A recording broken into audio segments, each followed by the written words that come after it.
Welcome to the deep dive. Today we're taking on a country that, well, often exists in our minds mainly as headlines, doesn't it? It really does. But it's one that's quietly writing a really compelling new chapter. We are talking about Somalia. So get ready to maybe shift your perceptions because we're diving into a land that's not just ancient and resilient, but is steadily emerging as a surprisingly captivating destination. That's right. For years, Somalia has been seen through such a narrow lens, Yeah. But the real insight here, I think, is how local communities, along with increasing stability, are driving this quiet revival. It makes it an incredibly unique proposition for the adventurous traveler. Okay, so our mission today is to really uncover that deeper story behind Somalia's rich culture, its stunning geography, and those genuinely breathtaking hidden gems that are now becoming more accessible. Exactly. We'll explore this transformation and, crucially, how modern platforms are kind of paving the way for a new kind of exploration there. Okay, let's unpack this a bit. We often think of Somalia, location-wise, perched right on the eastern edge of Africa. Right, where the Indian Ocean meets the Gulf of Aden. Strategic spot. Definitely strategic. But the narrative is shifting, moving beyond just its complex history to being recognized as, well, a beautiful, culturally rich nation. We're talking about these untamed landscapes, pristine stretches of coast. Oh, really pristine. And a heritage that goes back thousands of years. It's a real journey from past perceptions to like a vivid present-day reality. And what's fascinating to me is how that unfolding reality is suddenly feeling more within reach for, intrepid travelers. Right. Historically, exploring a region like that presented huge logistical challenges. Yeah. But now, these digital travel companions are playing a really crucial role. So like planning tools. Exactly. Think of a platform like flightandhotels.com. It's not just a booking site in this context. It's more like a bridge. It leverages connections that make planning flights, hotels, local transport, all in an emerging market. Yeah. Both convenient and, importantly, secure. It's really about building trust. Yeah. In exploring a new frontier.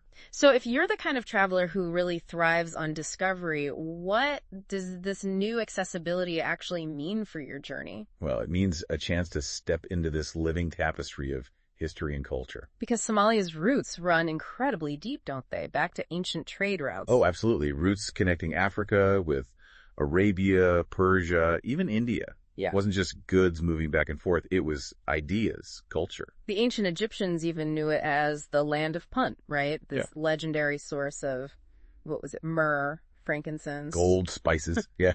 Imagine that cross-cultural pollination happening millennia ago. It shaped the whole essence of the region. It's incredible to think about. Absolutely. And you see that deep poetry flowing into the Somali people's identity today, their unique language, that strong nomadic tradition, the resilience that's just remarkable. Yeah. And if you connect that to the geography, the landscape, it sort of mirrors that spirit, this incredible, untamed, natural beauty. So what kind of landscapes are we talking about? It's not all desert, is it? No, not at all. That's a common misconception. Yeah. You have arid deserts and plateaus in the interior, sure. But then surprisingly lush, green areas in the south. And then, of course, those magnificent palm-fringed white sandy beaches along the Indian Ocean coast. Wow. It's a land of really striking contrasts. That imagery alone is just powerful. And for anyone ready to turn that image into a real experience, where do you even begin? Let's talk specifics, some places that offer a taste of this emerging reality. Okay. First up, maybe the capital, Mogadishu. Mogadishu is a great starting point. It's a coastal capital, and it's really a testament to Somalia's revival. You see rapid development happening, but it's still holding on to its historical soul. So what's there to see and do? Beaches. Definitely beaches. Lido Beach is a favorite, clear turquoise water, golden sand, perfect for just relaxing. Nice. But the city's heart, that reveals so much more. You can still find the Mogadishu Cathedral. It's an old Italian-built structure. It used to be one of Africa's largest. It stands now as this kind of silent storyteller of the city's colonial past.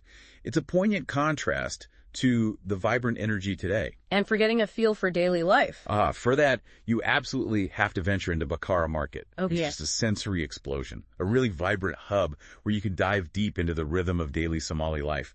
The smells, the sounds, the conversations. Sounds incredible, a real window into the everyday.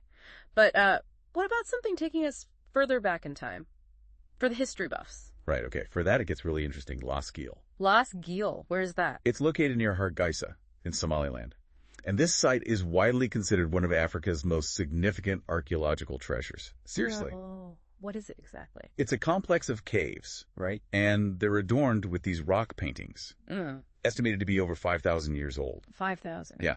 Standing there, seeing these vivid depictions, cattle, what look like tribal rituals, ancient symbols, it's like stepping directly into a prehistoric painting. Unbelievable. Are they well preserved? Remarkably preserved. It offers this fascinating, profound glimpse into a culture that thrived millennia before recorded history. It's genuinely humbling, connecting you to ancient human creativity. Few places offer that. That sounds like a must-see. Okay, shifting gears. Another coastal spot. You mentioned Berbera earlier. Yes, Berbera. It's on the Gulf of Aden, and it carries a different kind of historical weight. It's known for its distinctive Ottoman-era buildings, houses built from coral stone. Coral stone. Yeah, it tells tales of centuries of trade, maritime influence. What makes Berbera really appealing now, though, are its calm, inviting sandy beaches and these pristine coral reefs just offshore. Ah, so good for diving or snorkeling. Exactly. Ideal if you're keen on scuba, snorkeling, or honestly just unwinding by the coast, enjoying that quiet beauty of the Gulf. Okay. And for those looking maybe a bit more off the beaten path, less touristy, you mentioned Kismayo. Kismayo, right. Another beautiful coastal city, equally charming, but definitely more tranquil, fewer visitors. What's the appeal there? It's more of a gateway to nature. Unexplored mangrove forests, unique estuaries. It really hints at a significant potential for ecotourism development in the future. Interesting. Like kayaking through mangroves. You can imagine it, right? Yeah. Paddling through serene waterways, discovering a different side of Somalia's natural beauty. Yeah. And for a completely different landscape, maybe consider the Sheikh Mountains. Mountains, where are they? They're nestled between Berbera and Barao. They offer really scenic beauty, surprisingly cool weather, and fantastic hiking opportunities. Okay. Perfect if you want to explore the highlands, get those panoramic views over Somalia's vast, semi-arid plains. Quite a contrast to the coast. So we've painted this picture of a truly unique destination. It sounds incredible, but practicalities. For a seasoned traveler, how do you actually navigate planning a trip to a place that's, well, just starting to reappear on the global travel map? Yeah, that's the key question. This is where something like that platform you mentioned, flighthotels.com, becomes really essential, not just useful. Exactly. For unique and, let's say, developing destinations like Somalia, convenience and, crucially, safety are absolutely paramount. Right. Flightandhotels.com isn't just about generic bookings. Its real value is how it simplifies the journey to a less traveled region. It consolidates global booking access. Meaning you can compare and book flights from multiple airlines to Somalia, ensure you find the best routes and fares no matter where you're starting from. Okay, that makes sense. And for accommodation? Same idea. You can find and book hotels in cities like Mogadishu, Hargeisa, Berbera. The platform gives you competitive pricing, but also, and this is important, verified guest reviews and secure booking. Ah, the reviews and security are key. Huge peace of mind factor for international travelers, definitely. And beyond just getting there and finding a place to stay, how does it help you actually, explore these diverse regions we've talked about, like Laas Geel or the mountains? Well, that's where the rental car option comes in. For exploring remote sites, having a reliable car, whether you need something rugged for adventure or just comfortable, gives you that freedom to really immerse yourself. Right, you're not tied to specific tours necessarily. Well, precisely. And the platform's interface is pretty user-friendly. Intuitive search, booking tools.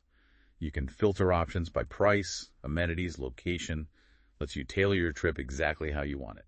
And it's all secure. Payments and confirmations. Yeah, secure payment gateways, instant booking confirmations. It means you can plan the adventure with confidence, which is essential when you're looking at a destination like this. Okay. And speaking of accommodations, any standout options available through the platform, places that really enhance that unique travel experience? Sure. In Mogadishu, for instance, the Jazeera Palace Hotel is a really premium choice. High standards of service, safety, comfort. Okay. If you're heading to Hargeisa, maybe for Laas Geel, the Ambassador Hotel is very highly rated in Somaliland. Modern amenities, convenient location. Good to know. Any others? Yeah, also in Hargeisa, the Mansour Hotel is known for being family-friendly, great food, real local hospitality feel. Nice. And then for that beachside relaxation near Berbera, the Berber Seaview Resort is pretty ideal for coastal stuff, marine activities. And these are all bookable with real-time availability discounts. Maybe. Yeah, you see real-time availability, and often, yes, discount offers pop up too. Great. And finally then, for anyone seriously considering this journey, what are the absolutely crucial practical tips they need to keep front of mind? Okay, essentials. First, visas. Most travelers will need a visa for Somalia or Somaliland. Yeah. Check with the local embassies well in advance. That's non-negotiable. Right. Safety. Safety. Look, while many parts are definitely becoming more secure, we always recommend traveling with trusted local guides or through established tour operators. It's just smart practice. Understood. Currency. The local currency is the Somali shilling. Okay. But U.S. dollars are very widely accepted, especially in hotels for larger purchases. Good to have some local currency too, though. Okay. What about staying connected? Internet, phones. Connectivity is improving steadily. You'll find pretty stable internet and mobile coverage in most urban areas now. Good. And culturally, any key advice? Absolutely crucial. Somalia is a predominantly Muslim country, so dressing modestly, particularly in public spaces, and just generally respecting local customs and traditions is essential. It's all about respectful engagement. Makes sense. So, putting this all together, what does this mean for you, the curious traveler listening right now? Well, it means Somalia is truly a destination unlike almost any other. It's raw, it's resilient, incredibly rich in natural beauty, cultural heritage. It really does sound like a frontier waiting to be experienced, doesn't it? For seasoned adventurers, maybe digital nomads looking for genuine connection. Cultural explorers, too, yeah. Anyone who wants to understand a place beyond just the headlines. It feels like an opportunity not just to see new sights, but maybe to challenge your own assumptions, deepen your understanding of the world. Exactly. And maybe the final thought to leave people with is, what new perspectives might you gain? By visiting a land that isn't just physically stunning, but is also actively and quite powerfully redefining its own narrative for the world.